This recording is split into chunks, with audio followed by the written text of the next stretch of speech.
Our top story then, diplomats from 6 world powers and Iran are racing today to try to meet that Tuesday night deadline for a deal on Tehran's nuclear program. The sides are desperate for a breakthrough after marathon talks that have lasted almost 18 months thus far. Well, here's what some of the main players have been saying over the last 24 hours. It's a mixed picture. هنوز در موقعیتی نیستیم که بگیم نزدیک به حل این مسائل هستیم ولی امیدوار هستیم و به تلاش ادامه. Selbst dann, wenn man das Gipfelkreuz schon vor Augen hat. The work of the last weeks has been very positive, but still there are some points on which we have to work hard. Oh, it's going on very well. Very well. They're not giving too much away at this point. Then Daniel Bushell reports now from Lausanne, Switzerland, on these last day of big negotiations. From what diplomats are telling us here at the Beau Rivage Hotel where talks take place, it looks like they're ready to keep negotiating till the early hours of Wednesday in a final push for a deal. Russia's Foreign Minister Lavrov has left for a meeting in Moscow but is now coming back later today on signs an agreement can be reached. The chances of reaching a deal are high. Perhaps not 100%, since there is never a 100% certainty in anything. But these chances are good, as long as no one raises the stakes at the final moment, hoping to get something extra, instead of just keeping the balance of interests. Here's what's at stake. For Obama, a sign his administration can achieve top-level diplomacy and end 35 years of hostility and mistrust between Iran and the States. For the world, a deal can finally stop the 12-year standoff over Iran's nuclear program. But this is what still has to be agreed. Western nations want strict limits on Iran's nuclear activities for at least a decade. Tehran demands all the crippling sanctions against its population be lifted immediately once the agreement is signed. But the West claimed it's better to lift them gradually. And if Iran breaks the terms of the deal, the US and its allies want all suspended sanctions straight back. We'll be keeping close eye on negotiations throughout the day, and we'll bring you the latest. Indeed we will. Well, America's been labouring hard for a deal despite criticism from its allies, Saudi Arabia and Israel.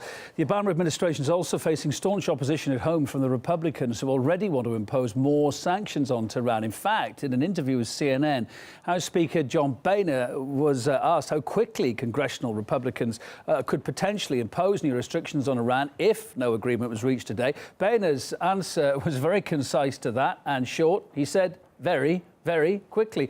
Also, to obstruct a possible deal, Senator John McCain suggested that Israel should even go, quote, rogue on Iran if it needs to. Let's get more analysis on this and talk to Middle East commentator Mir Javed Damfer, who's joining us on the line now. Hi, sir. There seems to be some optimism, but as we've been hearing from other participants at that meeting as well over the last 24 hours, a mixed picture. So it depends who you're listening to. What is your take on it? Where do you think it's going to go?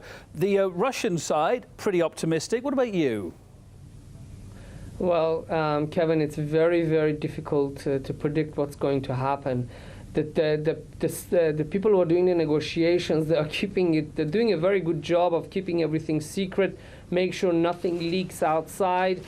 From the little that we know so far, it could go either way, but I would say the chances that they're going to reach an agreement just to allow them to continue negotiating until the end of June, that's probably the likeliest. I think at this stage, Iran nor the P5+1 want the talks to break down. So they're probably going to come up with something temporary to enable them to negotiate until the end of June. If they can't reach an agreement at the end of June, then everybody's going to be in trouble. Yeah, I mean, there's not a lot been said so far about a plan B. Everyone's been focusing on trying to get something sorted by the end of the day. But let's not jump the gun ourselves. I mentioned that the Russian Foreign Minister Sergei Lavrov said, as far as the Russians were concerned anyway, they're reasonably positive and optimistic. Let's have a listen now to what Israel and Saudi Arabia had to say about it, and I'll come straight back to you. Iran has proven time and again that it cannot be trusted. This regime will always be an enemy of America. America is shooting itself in the foot. Appeasement hasn't worked in the past, and I don't think it will work in the 21st century.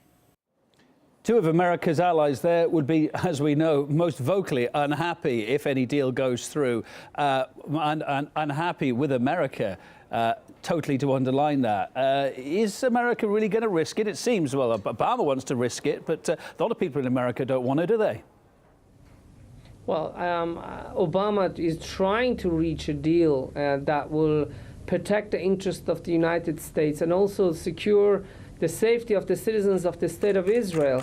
I don't agree with this line in Israel that President Obama is willing to do anything and everything and is willing to go down on his knees just to reach an agreement with the Iranian side. This is untrue. Obama has got to think about the Democratic Party. He's got to think about his own position in the United States.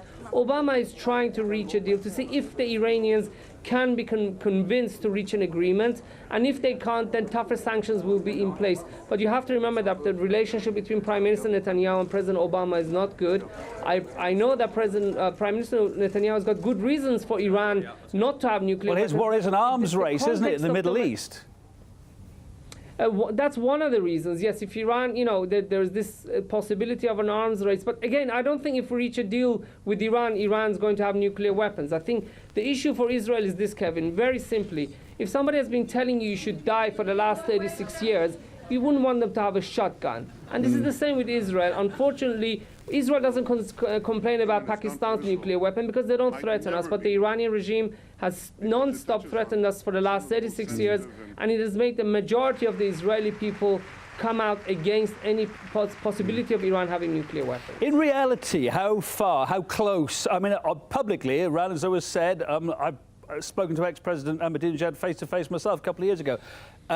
The public word was they never wanted to build a bomb. It was never on the cards. They just wanted it for civilian uses. End of story. OK, but we know there's so much more cloudiness around transparency, you could say, was wrong. So maybe their PR side was wrong to sell that. But were they ever close to building a bomb? Did they really want to build a bomb? Were they a year away, 5 years away, 10 years away? What's the real picture behind the scenes?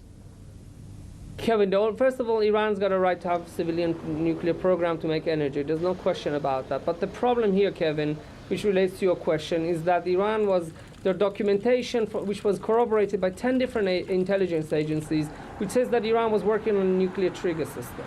Well, nuclear trigger system is not used to make light. It's used to make a weapon. So Iran did have some military program for its nuclear program. Some intelligence agencies believe that it has stopped. Others believe it hasn't. But the crucial issue here is this. Iran's got to clarify these questions. Once they're clarified, if Iran's got nothing to hide, then we can continue with these negotiations, safe in the knowledge that Iran is not working on a weapon, and also it will make inspections easier. Of course, bearing in mind everything you've said there about transparency, Israel's reportedly, of course, got its own nuclear weapons. It's never come clean on that or admitted to it officially, has it, really? So I suppose Iran would say, well, who are you to talk Israel? Well, Kevin, Russia's got nuclear weapons as well. In fact, five of the countries who are... But Israel isn't. Yeah, well, you have to think about why is it that Israel's alleged nuclear program is not we're not saying anything about it. It's just reported.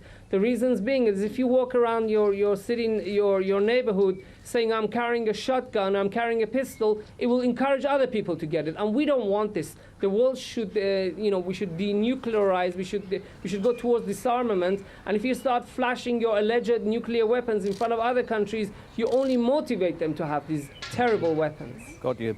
Thanks for your thoughts, Middle East commentator Mir Javadanfar on the line there. Much appreciated. Thank you, Kevin. Thank you. Thank you. Well, as Daniel said a couple of minutes ago, from Lausanne, we'll be closely following negotiations in Switzerland there. We'll be keeping you up to date on air and on all our platforms and online as well at RT.com. Right here.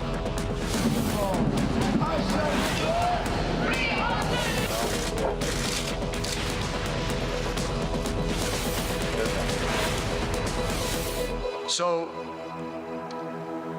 we'll see where we go.